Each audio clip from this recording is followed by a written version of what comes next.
My name is Tolg, and I exist, therefore I think too much. I am reading Marguerite Porete, The Mirror of Simple Souls. So far, I've read chapter 1 through 18. At this point, I don't know if I should continue giving general rundowns. If you want to figure out me jumping into this at where I'm at, go through any of the other 1 through 17. Generally speaking, this book promoted in her from being a begging nun, which is apparently just generally seen as someone that is spiritual and not tied down to a specific religion. She published this in around 1100 AD, and she was burned at the stake for writing it. So far, my understanding of it is that she is incredibly mentally ill, and this is a psychotic break. Again, if you want chapters 1 through 18 and how I understand them, go watch any of the other videos. I rant as I read, and therein I also cuss. If you have a problem with that, go away. Chapter 19, How Faith, Hope, and Charity Ask Knowledge About These Souls from Love. I guess another thing I should say is that most of these subjects are introduced as entities onto themselves. They're capitalized as proper nouns. And then her writing style is to list the person talking and then say what they're talking. So it's supposed to be a conversation. Yeah.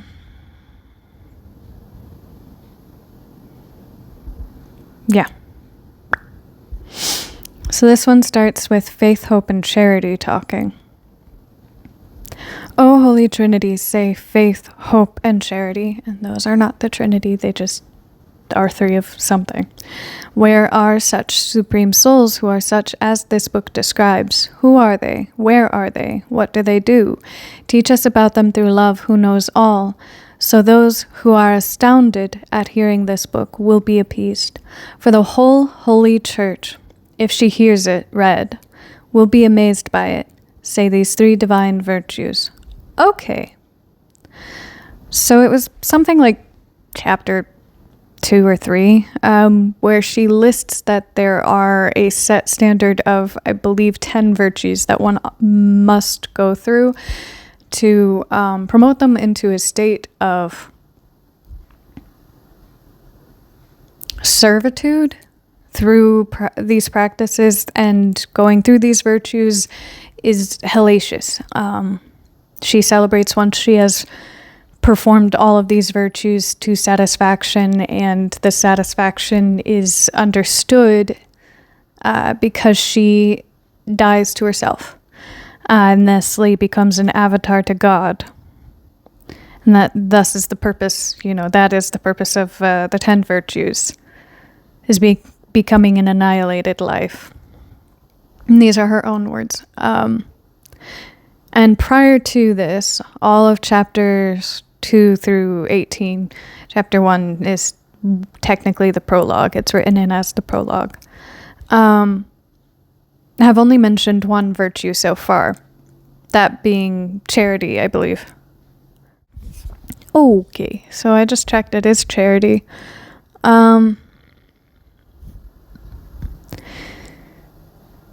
So then this adds faith and hope, and she does say that it's, a system of 1 through 10. I don't know that she lists the first one. I do believe she denotes charity as the second one.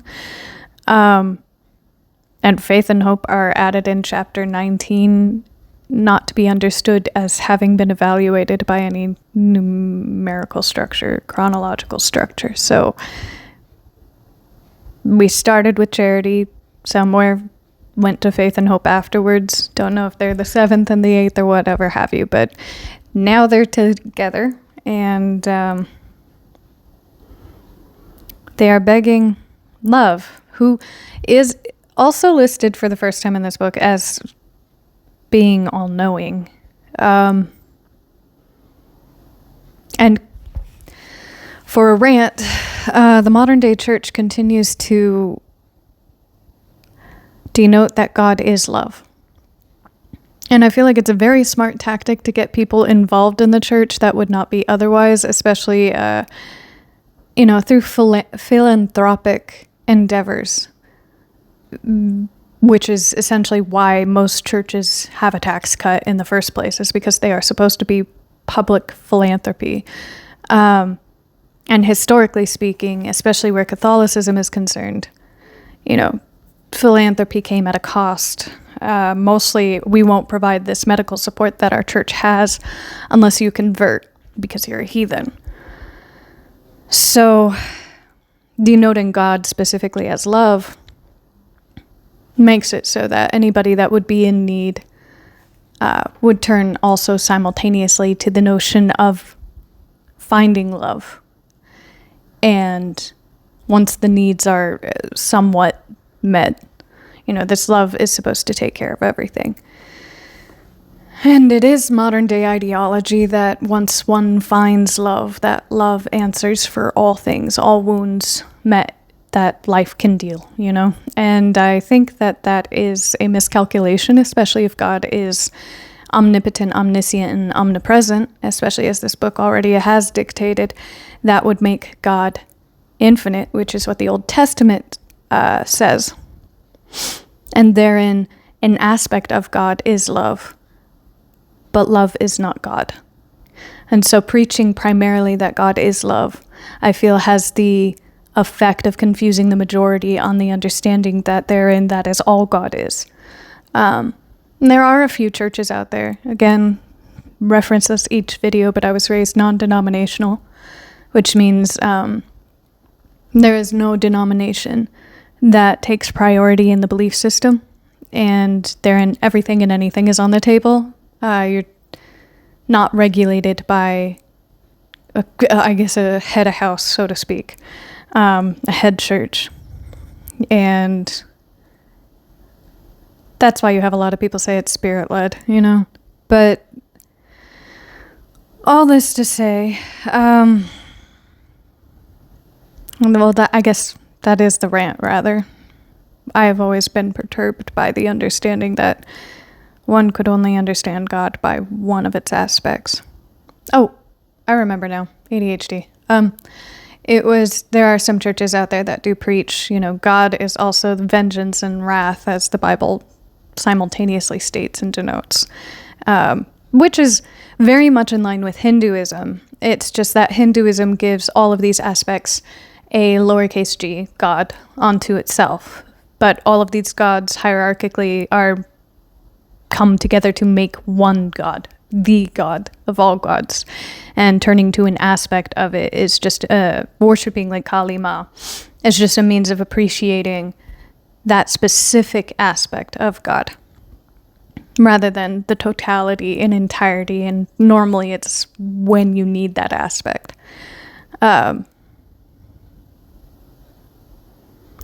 So there's that as well. Holy Church here is capitalized.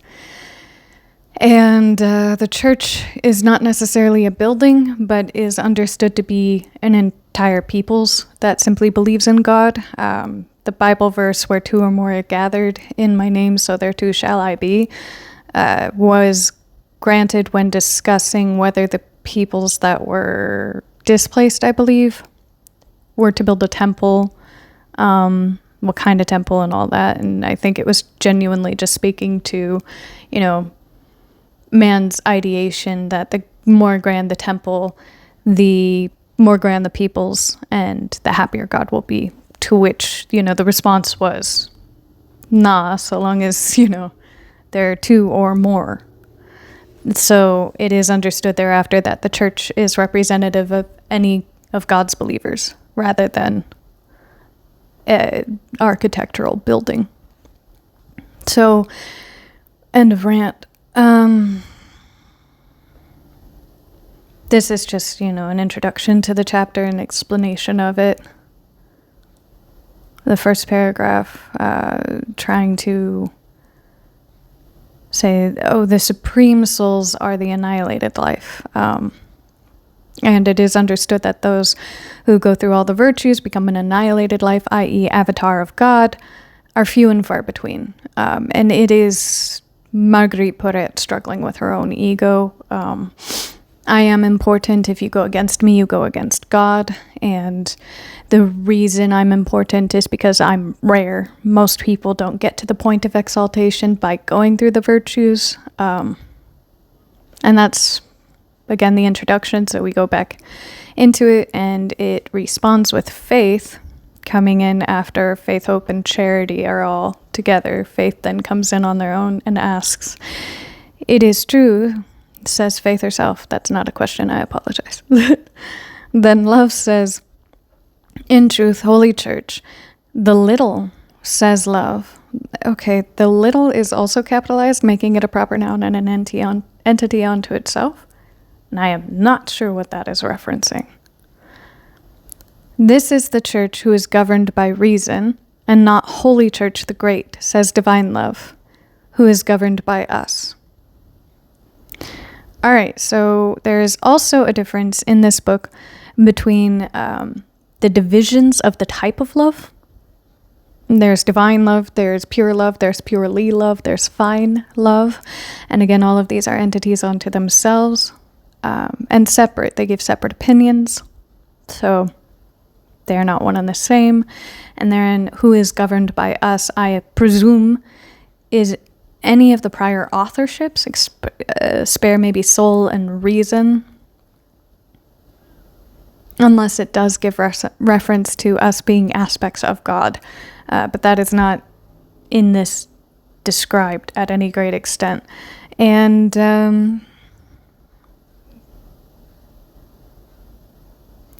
it does capitalize church here, and then Holy Church is separated, and they are separated by one being reason and one being presumably the virtues, governed by reason and governed by virtues. And reason, as prior stated in any of the other videos, bad.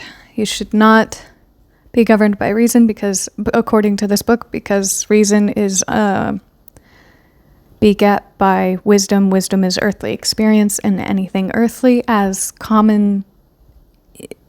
is commonly understood in most Christian religions, is bad. On the premise of the only thing holy that existed on earth was the Garden of Eden, and we were thrown out of it, and therein all of earth is our curse to bear. And I feel like, again, I've stated it the last video prior to this, personally, I think that's really sacrilegious. If you believe in a creator, and if this creator is all good, all being, all present, all the time, therein infinite, not only is this earth a part of that God, but that God created this earth. So how could any of that be a curse? And you ought to be grateful for this life and this earth that you were put on.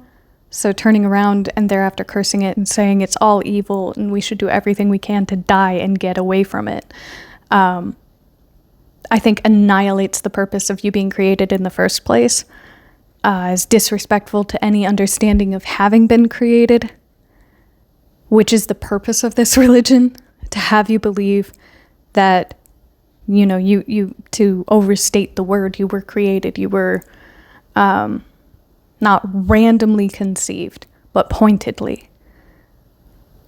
And so I stand in a disagreement on the understanding that reason is terrible and you shouldn't learn it or utilize it. The only reason to say that, the only means by which one would want to say that, is if you are literally a cult and you don't want people asking questions. You would prefer to have them led without using any capacity to think for themselves.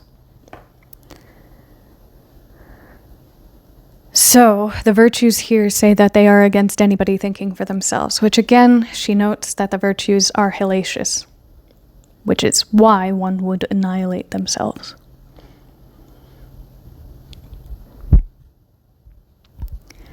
Love then speaks again. "Now tell me," says love, "to the three divine virtues, Why you ask of us? Okay, so the virtues are not us. I guess us describes God? Maybe? Now tell me, says Love, to the three divine virtues, why you ask of us, who these souls are, where they are, and what they do. And without fail, as you know, says Love, a thing which God has created knows not how to find these souls. As for where they are, all three of you know it, for you are with them in all moments of the hours, for you make them noble. That's irrelevant. What they make of them is not necessarily relevant to who they are, what they are, and where they are. I want to know why the virtues didn't ask why they are. Just go through all of the important questions. Who, what, where, when, why. They left out a few. It's unfair. And the virtues would not be with them if what she says is to be understood as truth and not psychotic breaking, due to being psychologically destroyed under the pretext of moral grandiosity. Then the annihilated soul has no use for the virtues because God lives in the annihilated soul. So says a few chapters back. The virtues are there as a practice meant to keep the unholy in line.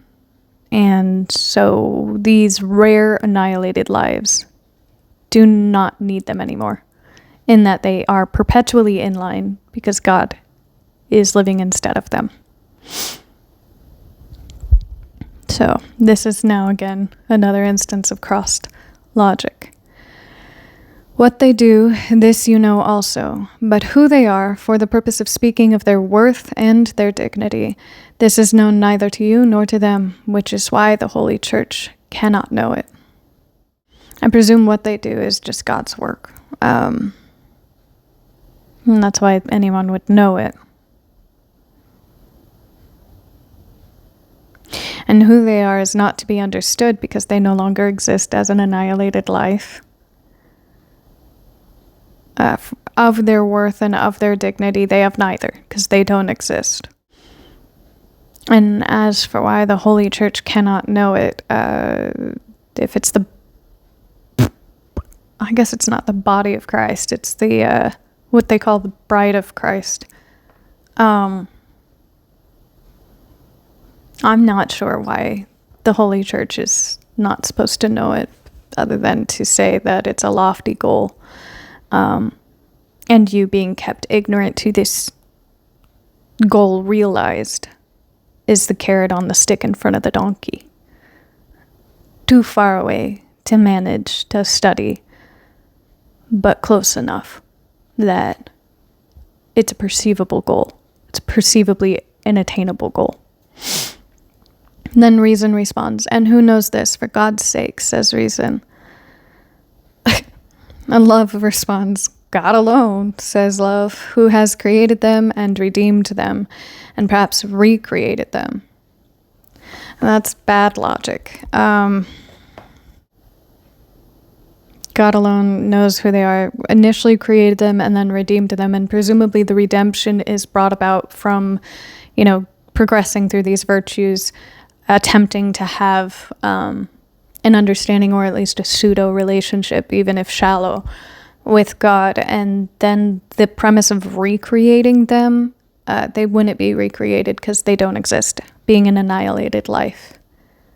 So the perhaps part, I'm glad you're still wondering about it because that's terrible logic.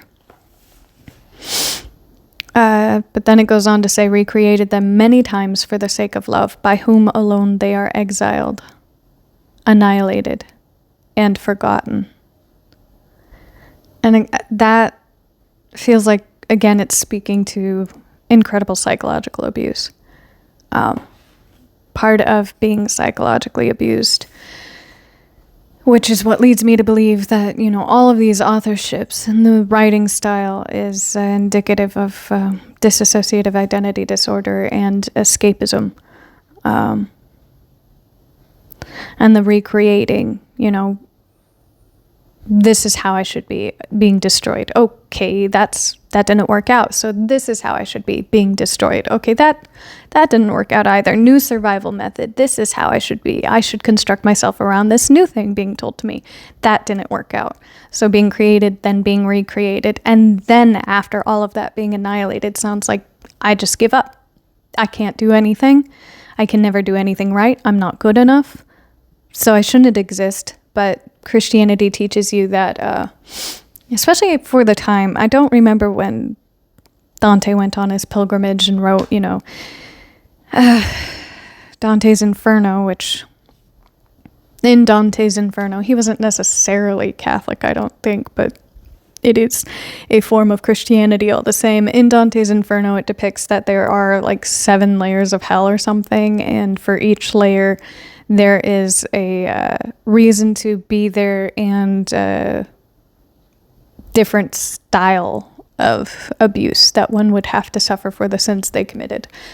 And my sister wrote, a paper on this in high school when I was, dealing with a lot of mental illness. So that is the reason it stuck with me.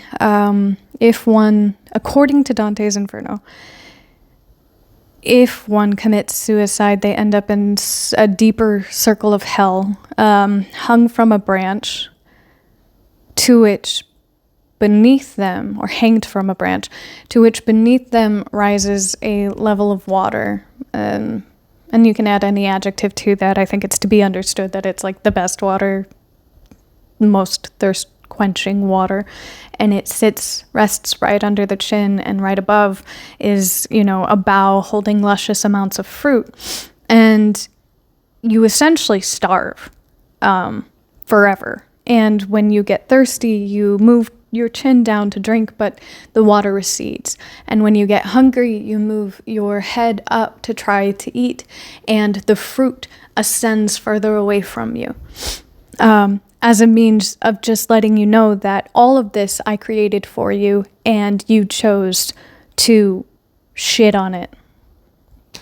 And for eternity, you're going to be reminded of the fact that you shat on it. And so Christianity teaches you that, suicide in the physical is bad. And speaking from experience, it definitely leads you into a position of finding ways around it. And hearing from my experience, there are many that follow that ideation of, being human, being born of the flesh, being on the earth, being influenced by the earth. All of this is bad, so what is left to you? Following, and absolutely following blindly. Don't use reason. I think modern day would call it blind faith. There's got to be a different term for that. I remember there being a different term for that, but I could be wrong. But essentially, blind faith is highly celebrated. So yeah, this just promotes the ideology of stay confused. There's nothing worth knowing for you. The only one to know anything is God. And yeah. I mean, if God is infinite, the only thing that's ever going to be objective and there and know everything for certain is God. However, I'm of the understanding that if one were to create something, everybody plays Sims differently, sure. But I think everybody checks in with their Sims. And I don't think we're made in God's image, right? So I don't think it would be normal to create something and then regret its entirety, to continue to create it over and over and over, and then tell it ought not to exist, especially as an individual, when everything is created as an individual, and therein arises the argument of theology. Is individuality a sin in and of itself? And was that granted by having left the garden? Should we all have been a carbon copy of a mindless dolt? Because that would have been the best thing to happen. And personally, I think that there is a little bit of truth in everything and a lot of bit of lies, or just ponderings that are nonsensical.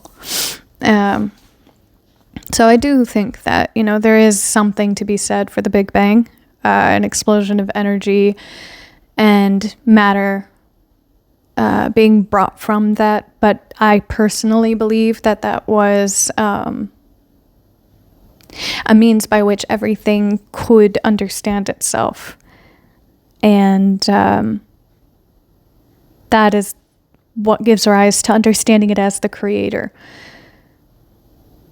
And all of creation is a part of God therein, but not God in and of themselves. In that way, God has a better means by which they understand their own capacity to grow.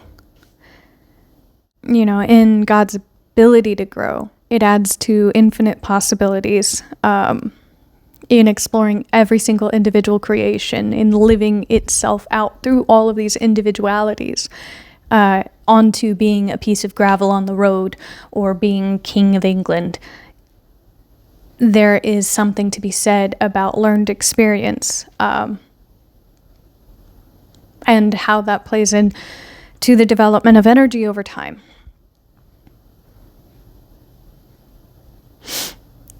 So, having said that, I don't think that it is reasonable to not live, to not think. I think it is, as I've prior stated, what is good is what is necessary. And if you do the unnecessary, you are essentially stunting the growth of God. And I think that is the worst sin you could commit. And that, that can run the gambit of being a mass murderer or just killing yourself. Even if that is only, your personality. Also, the fact that it states, they're annihilated and forgotten, it's like a common trope, and I'm not sure if this is in the Bible, so as, how often it is used in church, it's a common trope to say, God knows all the hairs on your head. God knows all the specks of sand on a beach. And that could be modern Christianity, but I feel like this just crosses a general understanding of a creator of everything who is itself everything. How could you be forgotten? How is it, says Love, that the Holy Church is astounded if the virtues serve these lofty celestial souls? Now they've been elevated to celestial, which again could be another thing to cement her heresy, because Catholic Church did not like prophesying utilizing the stars or the bodies of heaven. And why wouldn't they do it? Are not all the virtues praised, written, and commanded for the sake of these souls, and not the souls for the sake of the virtues? Woo!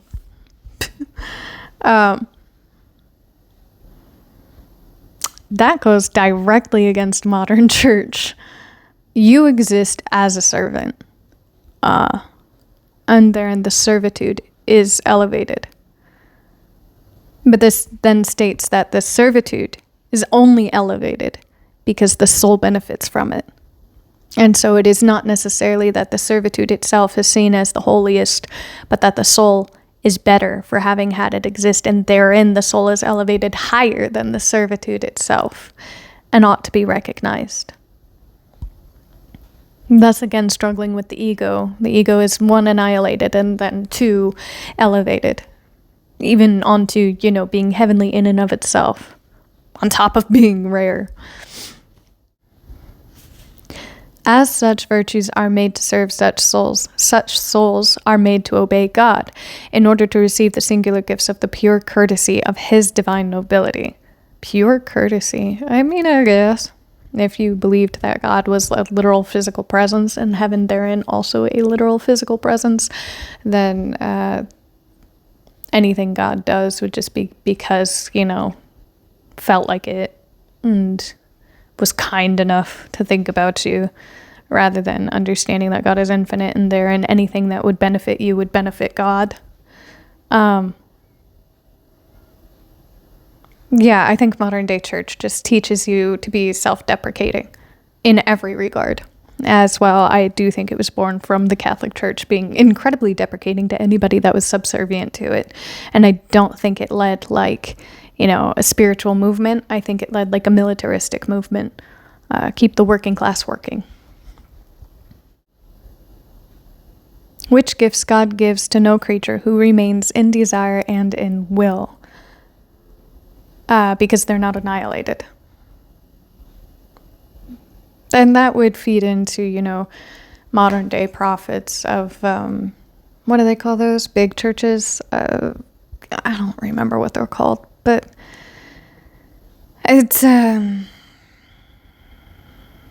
can't say it's commonly held, but I think it's a more understood practice in Baptist churches that believe if you've been benefited, it's because God loves you. And if you do not benefit from life, especially monetarily, God hates you. And that just kind of feeds into that. You're suffering in the earth. That's because you aren't close enough to God. You're not loved by God. And you don't find that in non-denomination as much. Non-denomination believes that trials and tribulations are what make you stronger, and it's your takeaway from that strength. It's what you learned through those trials that brings you closer to God, because it sends you to God's feet begging, which puts you in this perpetual mode of never being good enough again. And if you're perpetually asking someone for help, do you have a relationship with them?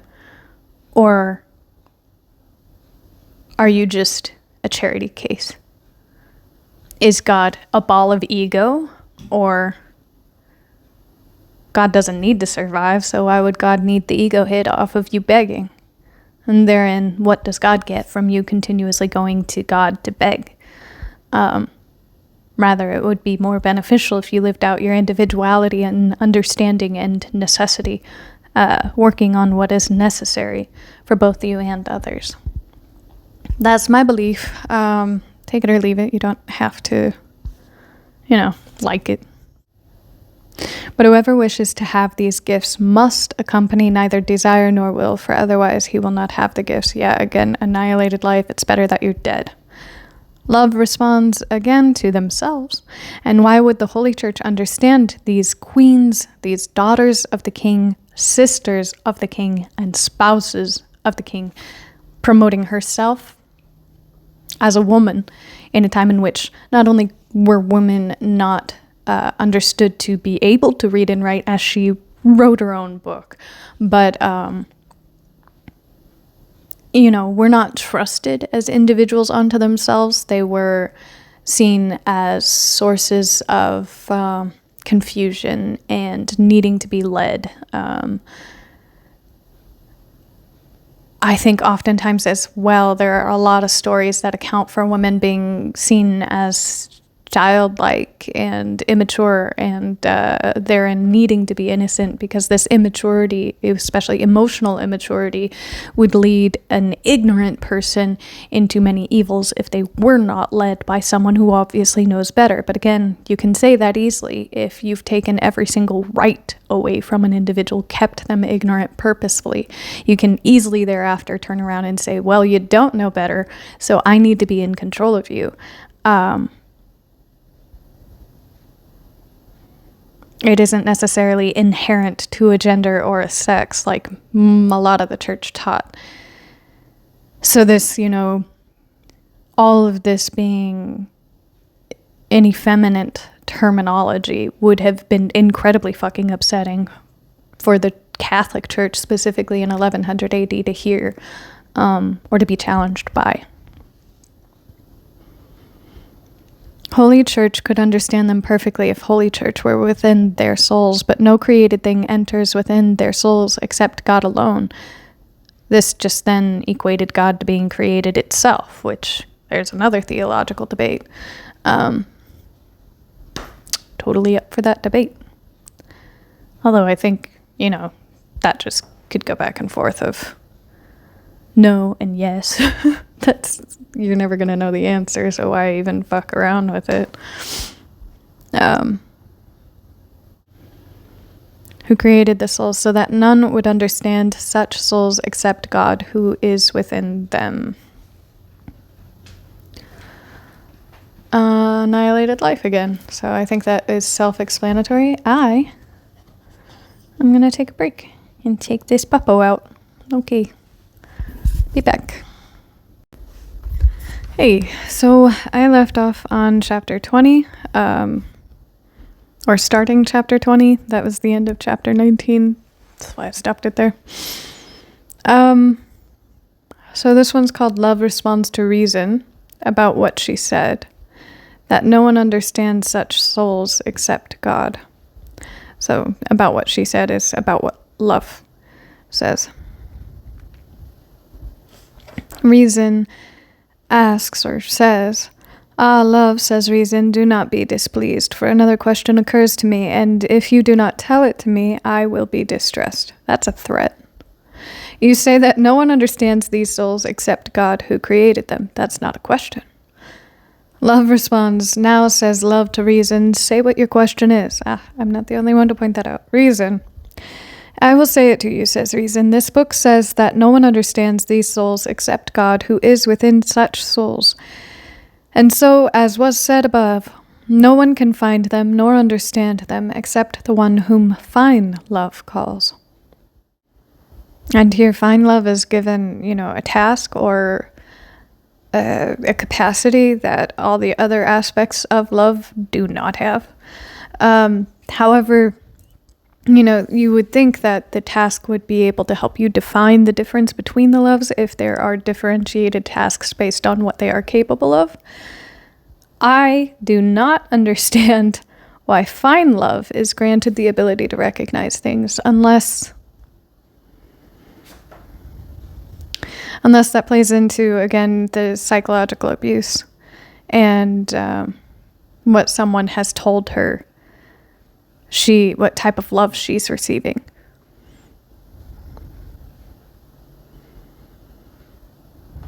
And her disagreement with that, and therein giving onto each type of love its own capacity to do things. So fine love, my understanding of that would be, gentle.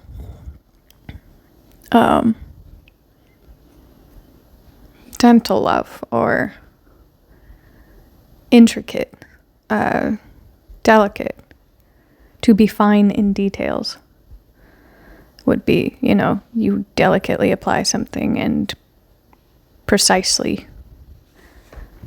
apply it. I guess precision, then. Again, that's just my understanding. No one at this point has the ability to question the author, as she is long deceased. But if you have watched up to this, I presume you don't care that this is just my opinion and you expect it. Thanks. But whoever finds such souls would tell the truth about it.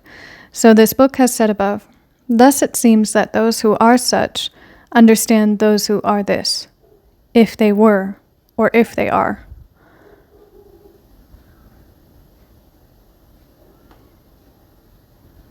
Okay, so there she delineates that only those that are led by an aspect of God, essentially fine love, would be able to understand who is an annihilated soul, who is this rare creature.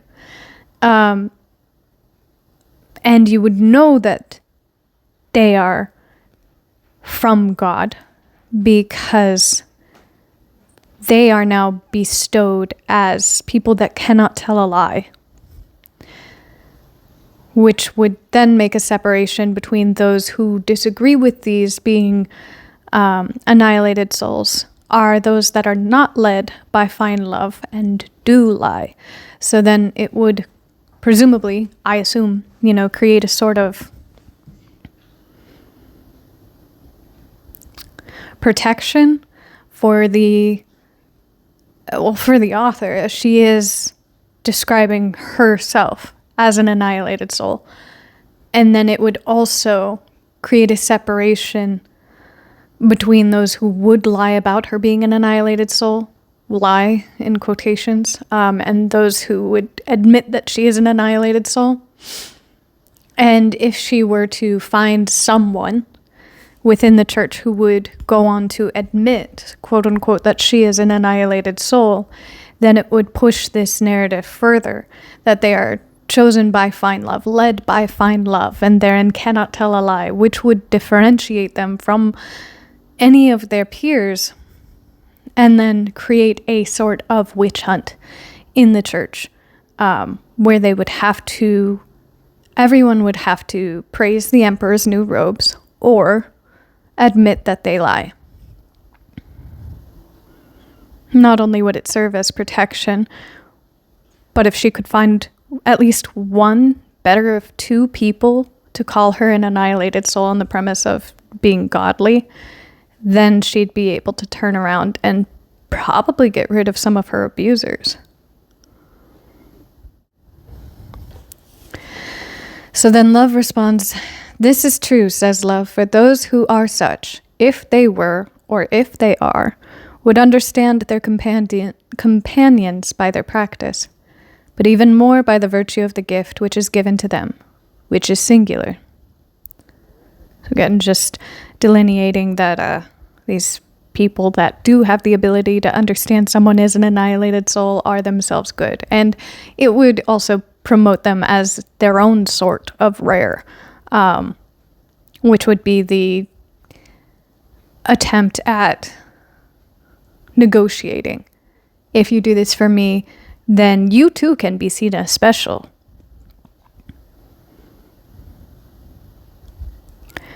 Reason responds, "Singular, says Reason, and without fail it is singular.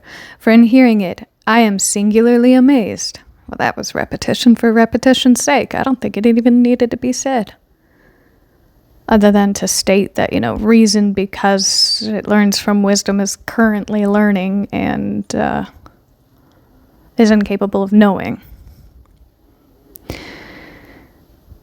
Love responds, "Reason, says Love, the same word has two meanings, for if those who are such have understanding of the practice of such souls, and even if this were the most perfect being which God gives to a creature, even so such souls would not understand the dignity of these souls, for God alone understands them, God who created them."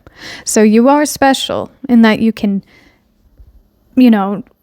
be able to spot these souls, be able to see these souls and admit to these souls existing, but only so much. Creation of ego, destruction of ego, repetition of patterns that were taught. I think she's a very intelligent woman. If this is the case that she's been abused, I think she started on the premise of being incredibly, incredibly intelligent.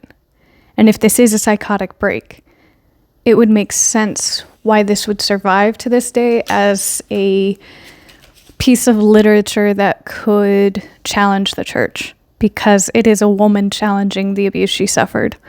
And that is hard for many people when someone is themselves trying to relearn logic, having been crossed by it, teach themselves how to survive on any premise possible. It would be hard for anybody that has not suffered that same experience to work themselves through it or out of it.